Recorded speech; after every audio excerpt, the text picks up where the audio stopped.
sexy beef pie. So, what do we need? Beef. And we're going to do beef and Guinness. Don't have to do Guinness, but using stout with onions and beef is a classic. So, when you make a stew, when you make a beef filling, it's about choosing the right cut. Anybody going to go, yeah, I know what I'm going to use?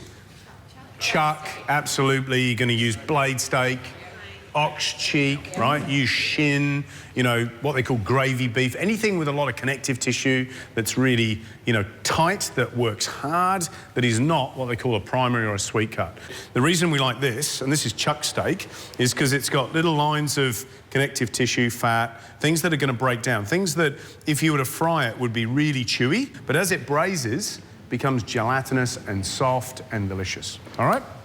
Really important. Right, so first step, let's get this beef on the go. What are we going to do? I know you know. Seal the beef. We're going to... No, we're not going to seal the beef. Why did you just say that? Well... We don't seal it, do we? Brown it, we caramelise. We're going to caramelise it because as soon as it hits the hot pan, yeah, stresses the surface, breaks those little cells, out pops moisture. And it's the moisture plus the content of those little cells, which include sugars, which caramelise, right? So I'm making sure I'm seasoning this beef well. I'm caramelising it in batches, and then I'm going to load it later on into a pot that's going to be full of those caramelised onions. So I've got 4 onions sliced into a nice big pot. All right, and we're going to start cooking those down. So remember, starts off a little slowly, starts to sweat them, keep the heat up until they start to caramelise, and then as they start to darken, turn the heat down and continue to soften. So remember what we're looking for, lots of caramelisation. When you're doing it at home, just remember, windows open, fan on, just go for your life. Right, so these onions are colouring up.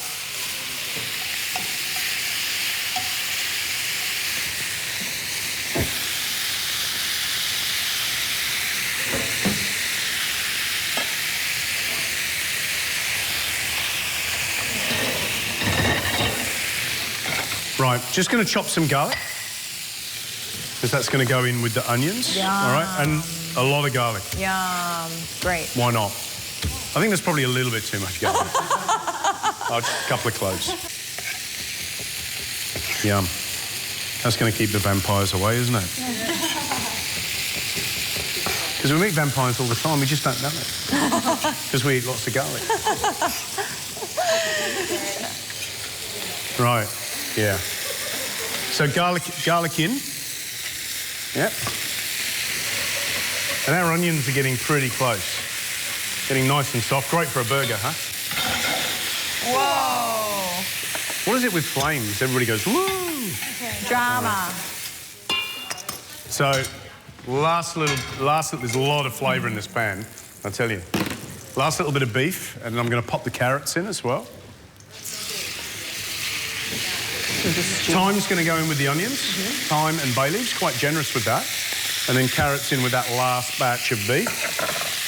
Again, caramelisation, 1 whole carrot chopped up for extra sweetness. So these onions really dark now, smell delicious, flavour of thyme coming through, flavour of garlic's coming through. Exactly what I want. I'm going to put that flour in, 1.5 tablespoons, 2 tablespoons. And it's just important just to give that a few minutes, just to cook out like a little roux. And it's going to add some thickness to the sauce. But most of the thickness for this pie is going to come from reduction, all right? And you've also got a really fibrous meat. So when it goes in the pie filling, we're going to tear that apart and then throw it on. Lots of flavour and it will hold sauce. I like this frying bit. It's good. Just fry stuff. Makes me feel like I'm doing a good job. Right. The Guinness. Ooh, here we it's go. not for the pie. It's just for Gary. Oh, and it's got the little surge. Love that. Right. So, Guinness in. So I'm just going to put about 3/4 of that in there. Gary, how much Guinness have you got in that can? Please drink responsibly. Yeah, 440. 440 mil. Right. So that last little bit now. And again, I've got all this sticky, caramelised, beautiful juice on here. If I just get a bit of bread and get that in there, I'd be happy. So back on the heat, and then use the remaining Guinness just to deglaze all those juices off the bottom of the pan. Just tease those, you know, encrusted bits of sediment off the bottom. Just give it a minute or two to do its magic. And then we're going to put all this beef back into the onions, remember? So we've got our Guinness, our onions, our garlic, our thyme, our bay leaves. In with the beef. Now the juices from the pan. Next up, beef stock. So, litre of beef stock. Allow plenty of time. You know, when you're slow cooking, it's got to be something that you're prepared to wait for. I just want to put a little bit of salt, a little bit of pepper.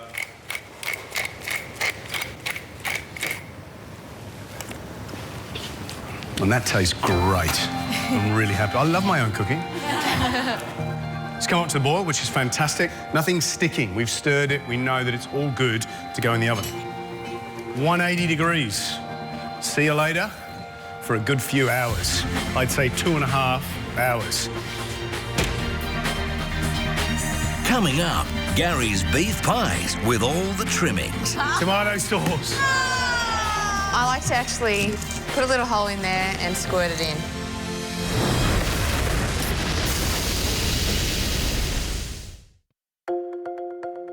So today, I'm making my delicious beef pies.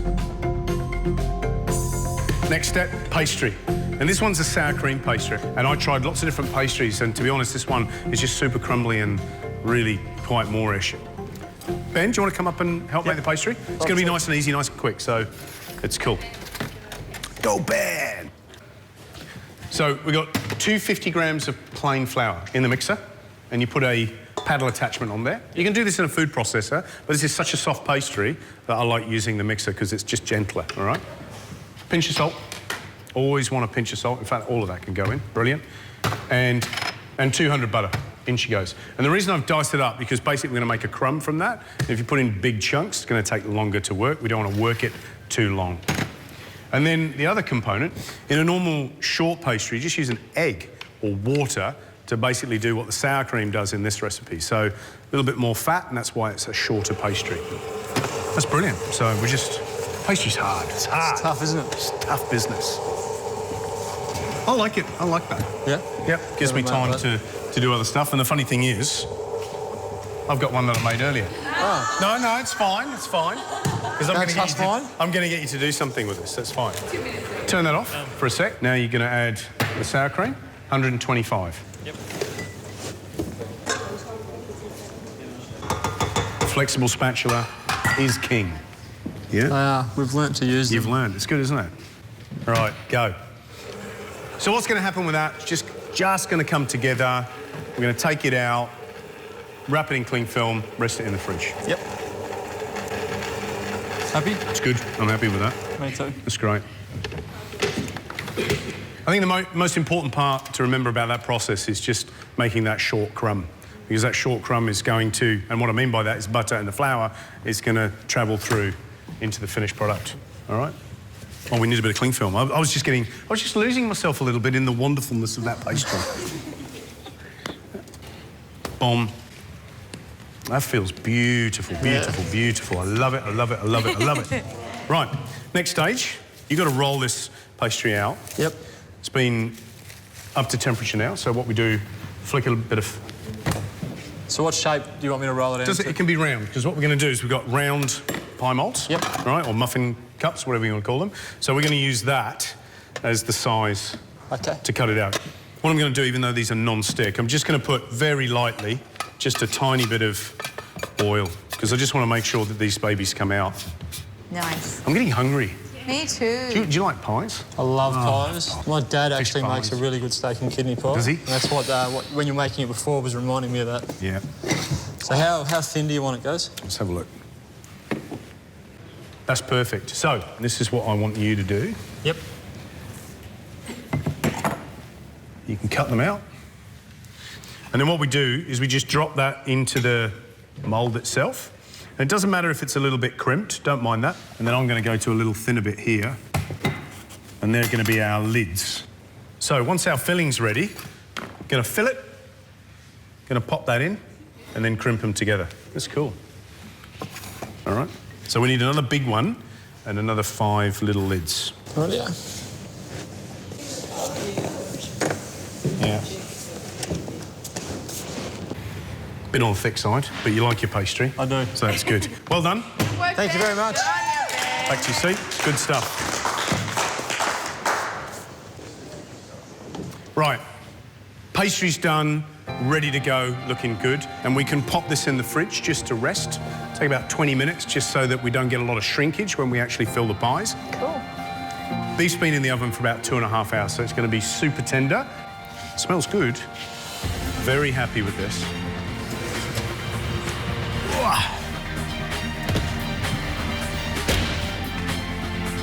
So, pop this to a side.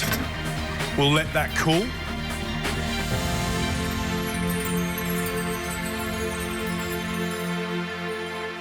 Right, pull the pastry back out of the fridge, feeling beautiful. Now we've got to fill them.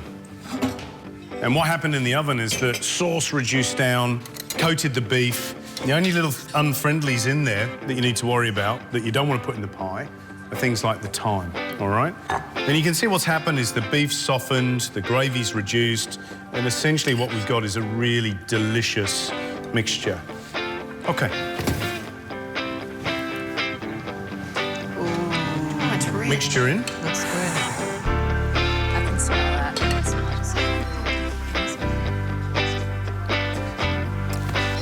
And this is where it gets all good Aussie meat pie-ish, is that you just slam it in. Loving this. Really beautiful. Right, lids to go on. What I'll do is I'll just put a little bit of water on the top of the pastry, all right? And the reason I've left a little bit of border on the pastry is I'm going to crimp that together and fold the base pastry over the lid. So one at a time, so you get a nice little sort of tucked in pie. Right, final little thing, just little hole in each one, just lets any steam out. And then we're going to egg wash these just with an egg yolk. There's not going to be any finesse with these pies. No mash, no onions, no nothing. OK, pie's in. Oven, 180 degrees. It'll take about 20 minutes. But what you want to make sure that the outside is golden brown, so they're cooked. All right? And in typical masterclass style, here's some I had prepared earlier. Thank goodness, you say. We don't have to wait 20 minutes for our pies. So, there's a couple of essentials. This is really important. Top-class pies require... Paper bag. Paper bag. Yeah. Tomato sauce. Yes. Gary's beef pie. Oh, yeah. Oh, they're cute. Audra. Yes. There you go. Awesome. Ben, up you come, big boy. Hey. No, I have to try it without the tomato sauce first.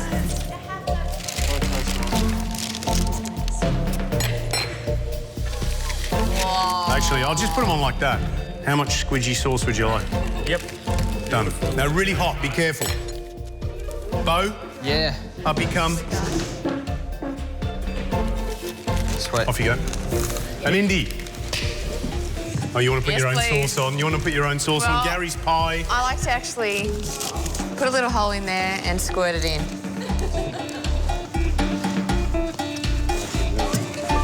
Gary. That looks good to me. Awesome.